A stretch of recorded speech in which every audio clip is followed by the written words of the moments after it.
Welcome to Kannan வீட்டு சமையல். இன்றைக்கி ஆட்டுக்கால் குழம்பு வந்து எப்படி செய்கிறதுன்னு வாங்க பார்க்கலாம். கடையிலேருந்து ஒரு 4 ஆட்டுக்கால் வாங்கி அது வந்து முடி இல்லாமல் நல்லா சுட்டு இந்த மாதிரி க்ளீன் பண்ணி எடுத்தாச்சு. இப்போ சுட்டு எடுத்த இந்த ஆட்டுக்காலை வந்து நல்லா கழுவிட்டு அதில் வந்து கொஞ்சமாக உப்பு கொஞ்சம் மஞ்சத்தூள் சேர்த்து தடவிடலாம். தடவிட்டு இந்த ஆட்டுக்காலை வந்து ஒரு கயரில் வந்து 4 காலையும் சேர்த்து மொத்தமாக கட்டி நம்ம வீட்டில் எதுனாலும் ஒரு ஆணி இல்லாட்டா ஹேங்கர் இந்த மாதிரி எதுனாலும் இருந்துச்சுன்னா அதில் தொங்க விட்டோம்னா இதோட அந்த ஈரப்பதம் எல்லாமே வந்து நல்லா காஞ்சிரும். இது வந்து நேற்று நைட்டு வந்து நான் இந்த மாதிரி நைட்டு கட்டி தொங்க விட்டுட்டு அடுத்த நாள் நைட்டு வந்து இட்லிக்கு வந்து இதை வந்து செய்ய போகிறேன். இப்போ இதை வந்து கட்டி தொங்க விட்டுக்கரலாம். நல்லா காயட்டும். இது நல்லா காஞ்சதுக்கப்புறம் நம்ம வந்து அதை கட் பண்ணி நம்ம குழம்பு செய்ய ஆரம்பிச்சிடலாம். இப்போ கட் பண்ணி எடுத்தாச்சு. கட் பண்ணி ரெண்டு அலசு அலசிட்டு இப்போ குக்கரில் வந்து இதை வேக வச்சு எடுத்துக்கலாம். நல்லா ஒரு 1.5 செம்பு அளவுக்கு தண்ணி ஊற்றிக்கிறலாம். கொஞ்சமாக உப்பு கொஞ்சம் மஞ்சத்தூள் சேர்த்து ஒரு 10 விசில் விட்டு எடுத்துக்கிறலாம். மீடியம் சைஸ் கால்னால் 10 விசில், கொஞ்சம் பெரிய சைஸ்னால் 12 விசில். இப்போ பாருங்கள் நல்லா கால் வந்து வெந்து வந்துருச்சு. நம்ம எவ்வளோ தண்ணி ஊற்றணும், ஆனால் தண்ணி பாருங்கள் எவ்வளோ வற்றிருச்சு. அதனால் நம்ம வைக்கும் போதே கொஞ்சம் தண்ணி ஆட்டுக்காலுக்கு வந்து கூட கொஞ்சம் தண்ணி வந்து வைக்கணும். நான் வந்து 1.5 செம்பு வந்து ஊற்றியிருந்தேன். இப்போ மண் சட்டியில் தான் குழம்பு செய்ய போகிறேன். அதுக்கு நான் வந்து 1.5 ஸ்பூன் நல்லெண்ணெய் சேர்த்துக்கிறேன். ஏன்னா வந்து ஆட்டுக்கால்லையே கொழுப்பு இருக்கும். இப்போ மசாலா ஐட்டம்ஸ் பட்டை, கிராம்பு, ஏலக்காய், சோம்பு இதெல்லாம் சேர்த்துட்டு சின்ன வெங்காயம் வந்து ஒரு 10லேருந்து 15 சின்ன வெங்காயம் சேர்த்துக்கலாம். இந்த குழம்புக்கு சின்ன வெங்காயம் சேர்த்தா ரொம்ப நல்லாயிருக்கும்.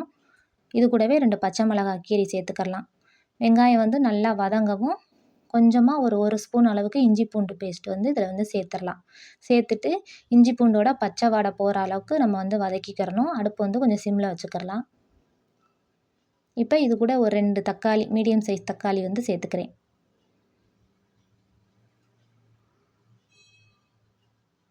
தக்காளி வந்து இந்த அளவுக்கு வெந்து வந்துருச்சு. இப்போ நம்ம வேக வச்சு எடுத்து வச்சுக்கிற ஆட்டுக்கால் அதை வந்து சேர்த்துடலாம். சேர்த்துட்டு இதை வந்து நல்லா கலந்து விட்டுக்கரலாம். கலந்து விட்டுட்டு இப்போ இந்த குழம்புக்கு தேவையான பொடி 4 ஸ்பூன் வந்து குழம்பு மிளகாய் தூள் தான் சேர்த்துக்கிறேன். சேர்த்துட்டு இதை வந்து நல்லா கலந்து விட்டுக்கோங்க. தண்ணி வந்து நல்லா நிறையாவே தாராளமே வைக்கலாம். ஏன்னா ஆட்டுக்கால் குழம்பு வந்து தண்ணியாக இருந்தால் தான் ரொம்ப நல்லாயிருக்கும். கட்டியாக இருந்துச்சுன்னா ஒரு மாதிரி பிசு பிசுப்பாக இருக்கிற மாதிரி இருக்கும். நம்ம இட்லிக்கு ஊற்றி சாப்பிட்றதுனால நான் நல்லா தண்ணியாகவே வைக்க போகிறேன். நல்லா திரும்ப வந்து 1.5 செம்பு அளவுக்கு நான் தண்ணி ஊற்றிருக்கேன். இப்போ இந்த குழம்புக்கு தேவையான அளவு உப்பு, நம்ம ஏற்கனவே ஆட்டுக்காலில் வேறு உப்பு போட்டிருக்கோம். அதனால பார்த்து போட்டுக்கிறணும். இது வந்து நல்லா ஒரு கொதி வரவும் இது கூட கொஞ்சமாக சீரகம் சேர்த்துட்டு திரும்ப மூடி வச்சிடணும். திரும்ப மூடி வச்சுட்டு ஒரு 20 நிமிஷம் வந்து நல்லா அதுவாக நல்லா தன்னால் கொதித்து வரணும். கொதித்து இந்த மாதிரி எண்ணெய் பிரிஞ்சு சூப்பராக வந்திருக்கு பாருங்கள்.